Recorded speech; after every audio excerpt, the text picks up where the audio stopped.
All right, let's start second row. Platt.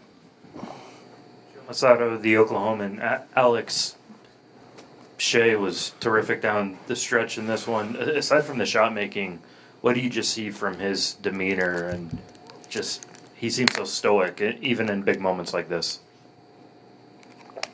Yeah, I mean, you wouldn't know if it was a preseason game or if it's, game 4 of the NBA Finals down 2-1 with him, and that's, why we have such a good mentality as a group. That's why we are able to find success in adversity, because no matter what's going on, you look at him and he's the same.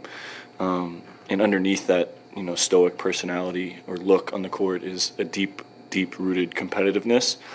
And that is sprinkled throughout the whole team. So, I much more often than not, I've seen him come through, and I have come to expect it, and I'll hype him up and get him to the point, but he never blinks. He doesn't shy away from the moment. Second row, Barry. Yeah, Barry Trammell, Tulsa World. Alex, nothing seemed to come easy to you guys for most of the game. Your defense and Shea sort of lifted you at the end, but early it looked like Jalen Williams was sort of keeping you in it offensively. What have you seen of him both tonight and in this series and just down the stretch of the playoffs in terms? He's a great player, but it seems like he's taking on more and more of a role. Yeah, I mean our young guys want to be great, man. Like they really do. They want to be great, and Chet's had games in the playoffs where I think he hasn't played up to his potential in his eyes, and then he comes out and he answers. And I don't think Dub played his best game last game. I don't think he would say that either. I kind of just expected him to come out and answer the call, and he did it early. Started getting downhill, made a couple shots, but even more than that, But being good on the defensive end, coming up with rebounds late that we needed. There's a reason he's an All-NBA player, an All-Star, I think he's 23, if that's correct. I mean, he's in a phenomenal talent, and, these guys, to be able to do it without a lot of experience and without being in that moment before, like this is their first NBA Finals, down 2-1 on the road, down 10 at one point in the game, and just answering, throwing punches like that can't get overlooked. Like that's an impressive feat. First row here on the right. Joel Lorenzi with the Oklahoma. AC at 3:52 in the fourth, you guys are down 3. That's sort of your season is then and there. You sort of have to seize it. Then what do you see from that point on? What are you thinking and feeling in that timeout and sort of what's being said? Yeah, I mean, the way that this place erupts when they go on runs or hit shots, you have to stay present and realize what the actual time and score of the game is. I think I don't remember the play right before that, but I remember they're a little excited. I think somebody was shooting free throws, right? So we just, when he came to the bench and we were looking at it, and it's like, it was a 1-possession game. Even if he makes it, it's a 2-possession game with almost 4 minutes to play. Like, there's a lot of possessions left in this game. We never wavered, never thought, we might lose this game. Like, we were concentrated on trying to win it, on trying to solve the puzzle, figure out a way to make plays down the stretch to win the game.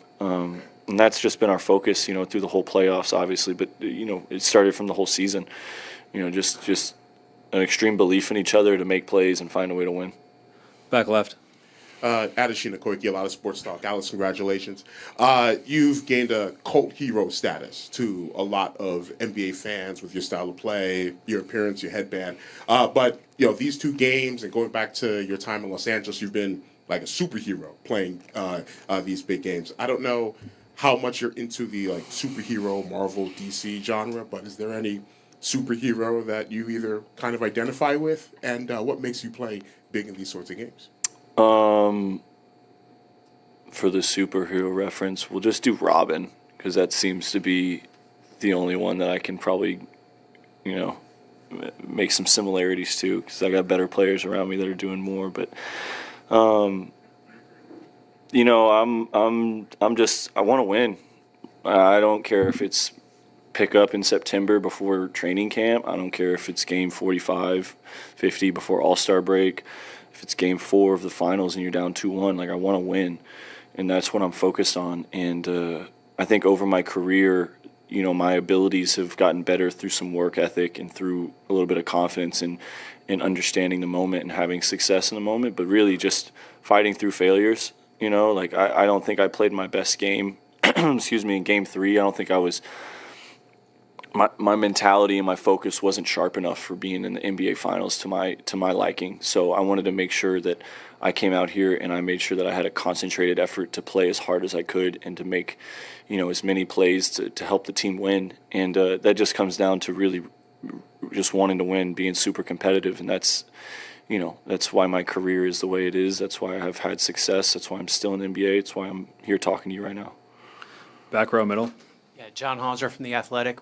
Mark mentioned in the huddles coming down the stretch that Jay Will was a guy who had a voice in those huddles, and I'm just wondering what types of things he's saying and what allows a younger guy who wasn't really playing to have that kind of voice in a team's huddle at this stage.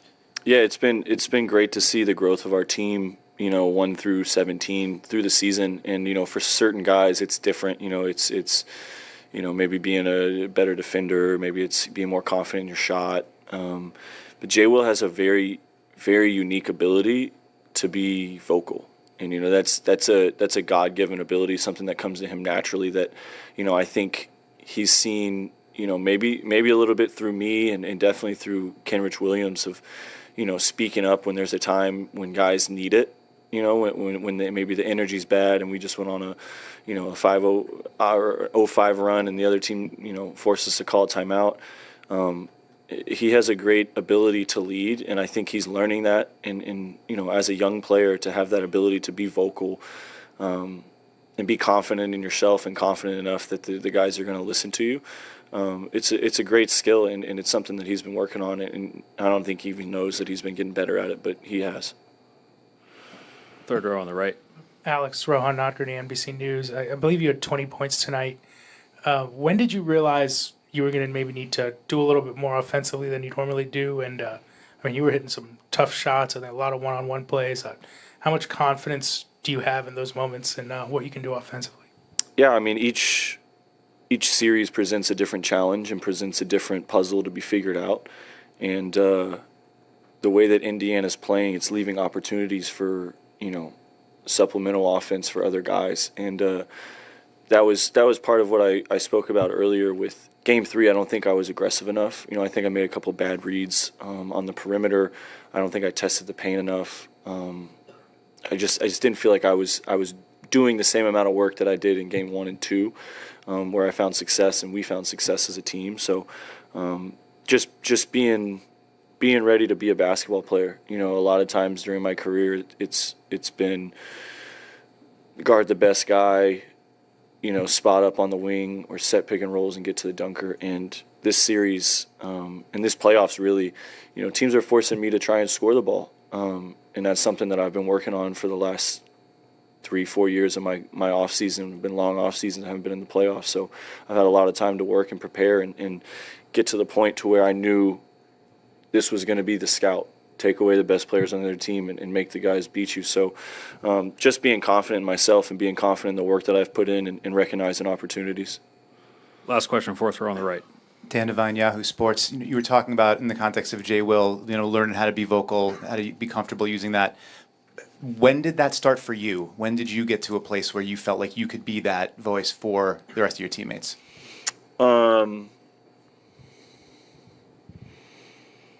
Yeah, I think each level of basketball that I've been at, I've been able to kind of manipulate that and mold that into something else. Like in high school, I was the best player on my team. You know, it was easy. By the time I got to, you know, my senior year of college, I was the best player on my team, one of the best players on my team. So it was natural to be a leadership role. And then we get into professional basketball.